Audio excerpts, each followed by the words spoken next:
Clarence Larkin, Chapter 32. The Dispensational Teaching of the Great Pyramid. In the midst of Egypt, on the west side of the River Nile, almost opposite Cairo, and a short distance north of ancient Memphis, stands the only remaining one of the 7 wonders of the world, the Great Pyramid. Of the many pyramids of Egypt, it was the first built, and the largest of them all, and served as a pattern for the others. It was not built for a tomb, as were the others, but embodies in its construction such a wonderful knowledge of mathematics, astronomy, and scriptural information as to clearly show that the architect and builder was especially endowed with divine wisdom. The Great Pyramid, as originally constructed, was built of granite overlaid with white limestone, and its exterior surface was smooth and unmountable, and it appeared like a building let down from heaven. But it has been robbed of its white casing stones for building material, and you can mount on the layers of stone, as on steps, to the summit, from which the top stone is missing. Up to the year AD 825 its interior was a mystery, its entrance being closed by an accurately fitted, pivot working stone whose location was unknown. At that time the Mohammedan Caliph, Ali Mamun, came to Cairo to reside. He was so wrought upon by the stories that reached his ears of the fabulous wealth that was locked up in the pyramid that he decided to break into its interior. According to tradition, the entrance was on the north side, and naturally supposing that it was in the center of the north side, Ali Mamun set his laborers to work at that point, but it was afterward discovered that for astronomical reasons the entrance was 24 feet to the fast of the center line. Ali Mamun's workmen started in about 30 feet above the ground. The tunnel was driven in about 100 feet with no signs of a hollow interior, when, as the workmen, discouraged, were about to give up the undertaking, a sound was heard in the interior, and not far away, as of a stone falling. This fired them with new zeal, and shortly they came to a passageway on the floor of which they found a beautifully chiseled prismatic stone, which evidently had fallen from above and disclosed an upward passage, whose entrance, however, was closed by an immense granite portcullis, with a hole bored through it, but the hole was filled with wedge-shaped granite blocks impossible to remove. To overcome this obstacle, the workmen tunneled around the granite portcullis in the softer stone, only to find another stone filling the passageway. After this was removed, and several others that came sliding down, the passageway was clear for an upward ascent, which let them into the passageways and chambers of the interior of the pyramid. But to the disgust of Ali Mamun the interior contained no riches, no furniture of any kind, except an empty coffer, and there were no inscriptions or hieroglyphics on the walls to bear witness to its being a tomb. For over 10 centuries the Great Pyramid remained as to its construction comparatively unknown. In AD 1865, Professor Piazzi Smith, Astronomer Royal of Scotland, with his wife, encamped on the site of the Great Pyramid and began to make exterior and interior measurements. He found that the pyramid was located on the 30th degree of north latitude, and that its triangular sides faced exactly the 4 points of the compass. The pyramid covers 13 acres of ground, equal to about 4 city squares, and is located in about the land center of the Earth. See Diagram A. Description of the Great Pyramid. The Great Pyramid is built on the solid rock. The rock was leveled around the baselines, and cornerstones, sunk 8 inches in the rock, were placed in position. The cubit of measurement is the Hebrew cubit of 25 inches. The length of each side of the base is 365,422 cubits, the exact number of days in the solar year, including the extra day every 4 years, and also allowing for the periodical dropping of a leap year at intervals. The slope of the sides of the pyramid is of such an angle that they meet at the apex at the predetermined height of 232.52 cubits. Why this fraction of a cubit? So that if twice the length of a side at the base be divided by the height of the pyramid, we shall have the figures 314,159, 365,242 by 2 divided by 232.52 is equal to 314,159, which, when multiplied by the diameter of a circle, gives its circumference. Now the perimeter of the base of the pyramid, 365,242 times 4 is equal to 14,968, is exactly equal to the circumference of a circle whose diameter is twice the height of the pyramid, 23252 by 2 by 3 1416 is equal to 14,609.68. So we see in the equality of these figures the solution of the mathematical problem of how to square the circle. See diagram B. The angle of the slope of the sides is as 10 to 9. That is, for every 10 feet you ascend up the slope of the pyramid you rise in altitude 9 feet, and if you multiply the altitude of the pyramid by 10 raised to the 9th power, you have 91,840,000, which in miles, gives the exact distance of the Sun from the Earth. There is a twofold year, the sidereal, or year of the stars, and the equinoctial, or year of the seasons. They differ by about 50 seconds each year. That is, the stars in their rising and setting are retarded about 50 seconds a year, so that for the sidereal and equinoctial years to come around and again coincide, will take 25,827 years, which is known as a cycle, and when we add together the diagonals of the pyramid's base, in pyramid inches, we have 25,827 inches, or as many inches as the cycle has years. In 1839 Sir John Herschel, assuming that the long, narrow, polished, descending passage, marked BB on diagram C, was meant to be leveled at the polar star of the date of the construction of the pyramid, made a calculation and found that such was the case. That star has since been proven to be Alpha Draconis, the polar star of the year BC 2170. But Alpha Draconis by itself does not fix the date, but its combination with another star does. For a long time it was supposed that the sun of our solar system was stationary, and that the planets and comets circled around it. But now we know that it is not stationary, but that it is circling, with all the members of our solar system, around some central point in the universe. This central point is now believed to be the star Alcyone, the central star of the Pleiades. And it was to this star that the apex of the pyramid pointed on the meridian at midnight of the year BC 2170. This combination of these two stars, Alpha Draconis and Alcyone, will not occur again until the precession of the equinoxes, or until 25,827 years have rolled around. But as at the time of the date of the building of the pyramid, BC 2170, the polar star was a trifle to the east of the center of the north side of the pyramid, it was necessary to put the entrance passage at that point, and that accounts for why the tunnel driven in from the center of the north side by the workmen of Ali Mamun failed to hit the descending passage. Entering the pyramid, we find that the descending entrance passage leads in a straight line down to a chamber marked H, diagram C, which has been cut out of the solid rock, and is about 100 feet below the base of the pyramid. This chamber appears to be unfinished, as it has a passageway leading out from the opposite side that stops short, and the bottom of the chamber is rough and unfinished. The entrance passage is not quite 4 feet high, and a trifle over 3 feet 5 inches wide. Descending this entrance passage, about 985 inches from the entrance, an upward passage of the same size, D, leads upward at about the same angle as the descending passage, a distance of 1,542 inches, when it opens out into a grand gallery 1882 inches long, that is 28 feet high, 6 feet wide at the bottom and narrows toward the top, the narrowing above the base sides being produced by 7 courses of stones, each course overhanging the one below. About 3 feet from the entrance to the Grand Gallery, on the west side, is a torn and ragged opening that leads into a well, W, that passes through the masonry of the pyramid and solid rock in a serpentine manner, down to the chamber marked H. Midway of this well is a cavern-shaped opening, S, made in the solid rock. Just above the mouth of this well a horizontal passageway, J, leads to a chamber, Q, called the Queen's Chamber.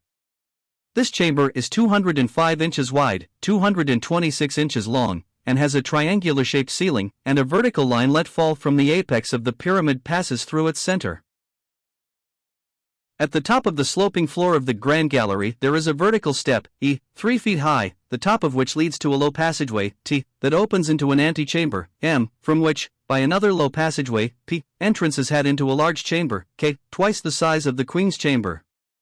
This chamber, called the King's Chamber, is constructed of polished red granite, and is 412 inches long, 206 inches wide, and 230 inches high. It contains the only piece of furniture in the pyramid, a stone coffer, C, lidless and empty and cut from a solid block of red granite, polished within and without. It is an oblong rectangular trough, without inscription or ornament, and of a size that it could not possibly have been taken in or out of its place since the pyramid was built. The king's chamber has two ventilating tubes, vivi, that connect with openings on the outside of the pyramid, and keep the chamber at the standard temperature of 68 degrees Fahrenheit all the year round. The roof of the king's chamber is composed of 9 heavy blocks of granite supported on the side walls, and above the roof are 5 hollow spaces, covered with massive stones, and so arranged as to carry the weight of the superincumbent mass of masonry. The king's chamber is on the 50th layer of masonry, and the queen's chamber on the 25th. That the so-called king's and queen's chambers were not intended as mortuary chambers is seen when we examine the second and third pyramids. Diagram C. For in those pyramids, built for tombs, the mortuary chambers are built in the foundation of the pyramid, as if those who built them knew nothing about the chambers and passageways in the center of the Great Pyramid. Now, why all this interior arrangement of passageways and chambers? There was no architectural need for them unless the Great Pyramid was intended for a storehouse of historical or material treasure, or a mausoleum of the dead, of which it gives no evidence, for there are no interior decorations or hieroglyphics upon its walls or passageways, which are to be found in all the other pyramids that were built for tombs. It will not do to say that it had not reached the stage in its construction for ornamentation, for it was completely finished on the outside, and then sealed up and left, the purpose of its construction evidently having been completed. Could it be that the Great Pyramid was built for the purpose of embodying in its construction not only mathematical and astronomical knowledge, but also chronological and scriptural knowledge? Let us see. In Isaiah 19 verses 19 to 20 there is a remarkable prophecy that most commentators fail to notice. In that day shall there be an altar to the Lord in the midst of the land of Egypt, and a pillar at the border thereof to the Lord. And it shall be for a sign and for a witness unto the Lord of hosts in the land of Egypt. That this prophecy has not as yet been fulfilled is clear from the date mentioned that day, which is 3 times repeated in the context, verses 21, 23, 24, and which refers to the day of Lord which is still future. The prophecy declares that in that day there shall be an altar and a pillar in the midst of the land of Egypt, not Palestine, and at the border thereof, and it shall be for a sign and a witness. The word it conveys the idea that the altar and pillar are not 2 different objects but are one and the same. While the word altar in the Hebrew means the lion of God, and could refer to the Sphinx, which is nearby, the Great Pyramid is preeminently the lion in massiveness and strength among buildings, and its shape also answers to the description of a pillar, or mammoth pyramidal obelisk. Then the position of the Great Pyramid harmonizes with the location of the altar and pillar, which was to be in the midst of Egypt and at the border thereof. In 1868 Professor H. Mitchell, of the United States Survey, was sent by the government to report on the progress of the Suez Canal. Struck with the peculiar curvature of the shoreline of the delta of the Nile, he took a good map and drew a curved line touching all the prominent points of the coast, and found that it formed an arc of a sector whose center was located at the site of the Great Pyramid. See Diagram D. Thus, without any knowledge of the biblical prophecy, he confirmed the fact that the Great Pyramid was located at the center or in the midst of Egypt, and as the delta, or Lower Egypt, comprised the section of Egypt included in the sector, and the Great Pyramid stands on the border between Upper and Lower Egypt. Therefore the Great Pyramid is both in the midst of Egypt and on its border. It would seem then that beyond question the Great Pyramid is the altar and pillar that the prophet Isaiah declared should in the last days of this dispensation be a sign and a witness unto the Lord. If this be true, then it becomes us to prayerfully, and with the help of the Holy Spirit, who spake through the prophet, try to discover what the Great Pyramid as a witness has to reveal to us. The Great Pyramid and Christ. In a remarkable passage in Job, the earth is compared to a building. The question is asked Job, "Where wast thou when I laid the foundations of the earth? Declare, if thou hast understanding. Who hath laid the measures thereof, if thou knowest? Or who hath stretched the line upon it? Whereupon are the foundations thereof fastened? Or who laid the cornerstone thereof, when the morning stars sang together, and all the sons of God shouted for joy?" Job 38 verses 4 to 7. Now we know that the earth has no foundations, for it is a sphere and hung upon nothing, as Job well knew. Job 26 verse 7. The building referred to in the above passage must therefore be one with which Job was familiar. And to what can it better refer than to the Great Pyramid, of which, as we shall see, Job was the probable builder? For what other form of building is there that has 4 foundation stones, and a capstone, or head cornerstone, but a pyramid? In the above passage the foundations are distinct from the cornerstone, and it was not until the building was completed by the laying of the chief corner or capstone that the sons of God, the angels, shouted for joy, as doubtless did the builders of the Great Pyramid when it was finished and dedicated. The Great Pyramid is the only form of building that conforms to the symbolic description of this spiritual building, spoken of in Scripture, of which Christ is said to be the chief cornerstone. Ye are built upon the foundation of the apostles and prophets, Jesus Christ himself being the chief cornerstone, in whom all the building fitly framed together groweth unto an holy temple in the Lord, in whom ye also are builded together for an habitation of God through the Spirit. Ephesians 2 verses 21 to 22. There is no chief cornerstone in architectural construction but in a building of pyramidal form, and in shape it is exactly like the building it tops out. To its angles is all the building fitly framed together. Being 5-sided, there is no place for it in the building until the finishing touch is given, and therefore the builders rejected it until needed. So we read of Christ the stone, which the builders disallowed, refused. Psalms 118 verse 22, the same is made the head of the corner, chief cornerstone verse 6, and a stone of stumbling, and a rock of offense. 1 Peter 2 verses 7 to 8. Romans 9 verses 32 to 33. The capstone of a pyramid until needed would be in the way, and a stone of stumbling, and rock of offense to the workman. So with Christ. Paul says, we preach Christ crucified, unto the Jews a stumbling block, and unto the Greeks foolishness, or a rock of offense. 1 Corinthians 1 verse 23. The capstone of a pyramid is 5-sided and 5-pointed, with one sharp point always sticking up. Anyone falling on it would be broken or injured, and when on its way to its lofty position, were it to fall on anyone, it would grind him to powder. Matt 21:42-44. From what has been said we see that the Great Pyramid is symbolic of the spiritual building of which Christ is the chief capstone. The Great Pyramid and Dispensational Truth. Here we must tread softly lest we be charged with time-setting and subject ourselves and are subject to ridicule. The interior measurements, while carefully and accurately made, can only be used approximately, for there are other things to be taken into account in drawing conclusions from them. All we shall essay to do is in broad outlines to suggest what the interior arrangement of passageways and chambers may be intended to teach dispensationally, leaving to others who may come after to verify them.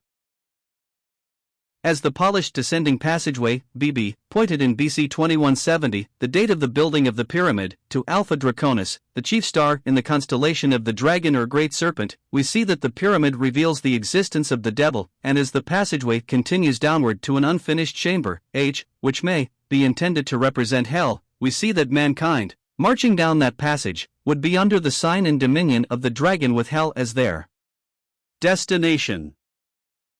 About quarter way down the descending passageway we come to an ascending passage, D. This seems to indicate an upward trend of a part of the human race, and is believed by many to represent the period from the Exodus to the birth of Christ. The Grand Gallery is supposed to represent the dispensation from the birth of Christ to the rapture of the Church. Measured in pyramid inches, the length of the Grand Gallery is 1882 inches, and if each inch stood for a year, that would make this dispensation 1882 years long. But it is already 1920 plus years long, and this shows us that we have not yet discovered the unit of measurement if we are going to use the measurements of the interior passageways and chambers to set dates. There are, however, several striking things connected with the Grand Gallery. If the commencement of the Grand Gallery indicates the birth of Christ, we have to measure but about 30 inches before we come to the mouth of an open well that leads downward by a serpentine passage to the chamber H. At S, this well opens into a wide cavern. The edges of the mouth of the well are ragged, as if its cover had been violently forced upward from below. The well then may represent the grave, and the open and ragged month the resurrection of Christ, who could not be holden of death, and the cavern, S, the underworld, where his soul and spirit went to meet the penitent thief in its paradise compartment. See the chapter on the spirit world. The 7 overhanging courses of stone that form the sides of the Grand Gallery may represent the 7 church periods. If the Grand Gallery represents the present dispensation, and the low horizontal passageway, T, in which it ends, represents the tribulation, then we would naturally expect some outlet from the Grand Gallery for the rapture of the church. Upon investigation, such an opening was found in a corner of the ceiling leading into the open spaces over the ceiling of the king's chamber. C. R. This opening was tilled with the remains of bats, showing that only winged beings could find an exit there. The end wall of the Grand Gallery at this point leans inward as if to indicate that the rapture of the church will precede by some years the tribulation period. That the Grand Gallery was constructed with such grand proportions, out of all harmony with the tomb theory, seems to indicate that it was constructed with special reference to the present dispensation. If the low passageway, T, represents the tribulation, and the anteroom the millennium, the low passageway represents the apostasy of Gog and Magog at the close of the millennium, and the king's C-hamber, K, the new heavens and the new earth, or the eternal state. The king's chamber is so called because it was supposed to have been built to contain the body of the king, and the queen's chamber to hold the body of the queen. But as we have seen, the Great Pyramid was not constructed for a tomb. In the king's chamber we find the only article of furniture in the pyramid, a coffer. It is a lidless, empty box, cut from a solid block of red granite, and polished within and without, but without ornamentation or inscription. Its inside length and width is large enough to receive the sarcophagus of a man 6 feet tall, but there is no indication of its ever being used for that purpose. The remarkable thing about it is that its interior capacity is exactly equal to that of the Ark of the Covenant of the Tabernacle, or 1/50th of Solomon's molten sea. Here again we note an agreement between the pyramid and the scriptures, as if the coffer and the Ark of the Covenant were designed by the same divine architect. Says Dr. Seuss, if the pyramid was built to symbolize spiritual things, we would naturally look for some chamber or room representing the New Jerusalem. No such chamber has as yet been found, though there is evidence of the existence of an as yet undiscovered chamber. Among the debris of building material, fragments of a green and white diorite stone have been found, and no stone of that kind has as yet been found anywhere in the pyramid. If such a chamber exists, it will probably be found on the 100th layer of masonry, on the vertical line of the pyramid, N, and cubical in form with 3 entrances on a side. From the mouth of the well, W, a horizontal passageway, J, leads to the chamber, Q, called the Queen's Chamber. 1/7 of the way from the Queen's Chamber it drops to a lower level and forms the unfinished floor of the Queen's Chamber. This horizontal passageway is supposed to represent the Jews in their present dispersed condition. And the beginning of the passageway about 70 inches from the commencement of the Grand Gallery, the date of their dispersion, AD 70. The fact that this low horizontal passageway terminates in the Queen's Chamber seems to confirm the teaching of Scripture that the Jews will again become a great and leading nation. Paul tells us in Romans 11 verse 25, that blindness in part is happened to Israel, until the fullness of the Gentiles be come in, and a remarkable thing, connected with the Queen's Chamber, is that it was noted for its foul air and noisome smell for lack of ventilation, but in the year 1872 a visitor to the pyramid noticed in the south wall of the Queen's Chamber a crack, into which he inserted a piece of wire that met no obstruction. A workman was sent for who, with a hammer and chisel, cut into the wall and disclosed an air tube, evidently purposely made, and extending back about 7 feet, and then turning upward. The mouth of this tube, for 5 inches back from the side of the chamber, for some mysterious reason, had been tilled up, and the existence of the tube left unknown. At the same location, on the opposite wall of the chamber, a similar tube was discovered hidden behind the surface of the wall. Why were these tubes thus hidden if it were not with some symbolic intent? How beautifully then do they symbolize the blindness of the Jews that is to remain as scales upon their eyes until they are converted, and as their conversion is not to be until after they have been restored to their land, symbolized by the Queen's Chamber. We see how the removal of the scales from the mouth of the tubes beautifully symbolizes the removal of Israel's blindness. The Queen's Chamber might therefore well be called the Jews' Chamber. The position of the Queen's Chamber, almost directly under the ending of the Grand Gallery, would seem to teach that the gathering back of the Jews would begin about the time of the ending of this present dispensation, which harmonizes with the teaching of the Scriptures. The strange thing about the Great Pyramid is that, if it were simply built for the sepulchre of a king and his wife, why does it record so many mathematical and astronomical facts, and why were the interior passageways and chambers so constructed and arranged as to harmonize with the prophetic teachings of the Scriptures? Who built the Great Pyramid? The Great Pyramid was built during the reign of Cheops, and Herodotus tells us that it took the labor of 100,000 men 20 years to build it, and that during its building the idol temples of Egypt were closed. Mano, an Egyptian priest, records how at that time the deity was displeased with us, and there came up from the east in a strange manner men of an ignoble race who had the confidence to invade our country and easily subdued it by their power without a battle. And when they had our rulers in their hands, they demolished the temples of the gods. This state of things continued during the reign of Cheops and his successor, but when Mycerius, or Menkers, began to reign, he reopened the temples and restored the worship of the gods. Mano styled these kings Hyksos or shepherd kings, who were reputed to be Arabians, that afterward left Egypt in large numbers and went up to Judea and built a city named Jerusalem. Herodotus tells us that they called the pyramids after Philician, a shepherd who at that time fed his flocks about the place. This Philician, or Philetus, appears to have been the architect of the Great Pyramid. He was an Arabian, but went up to Philistia in Judea with those who went up, and was known in Manetho's time as Philician, the Philistin. Who then was Philician? Some have identified him with Shem, others with Melchizedek, but the writer believes he was Job. Job was the greatest man in the East, or Arabia. Job 1 verse 3. His age, he lived to be nearly 250 years old, places him back before the days of Abraham, BC 2000, who lived to the age of 175 years, and locates him as living at the time when the Great Pyramid was built.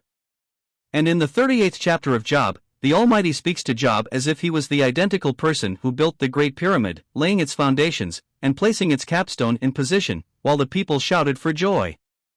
That Job had great meteorological and astronomical knowledge is clear from the way God spoke to him about the snow, verses 22, and the rain, verses 25 to 28. And the ice, verses 29:30.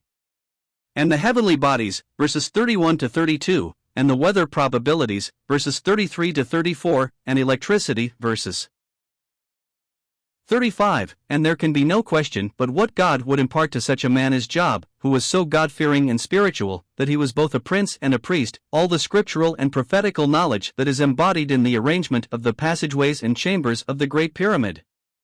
It does not follow, however, that Job knew the symbolic meaning of the construction of the Great Pyramid any more than the prophets understood their prophecies. 1 Peter 1 verses 10 to 12. The Almighty may have given to Job the plan of the Great Pyramid, as Moses was given the plan of the tabernacle and its furnishings on Mount Sinai.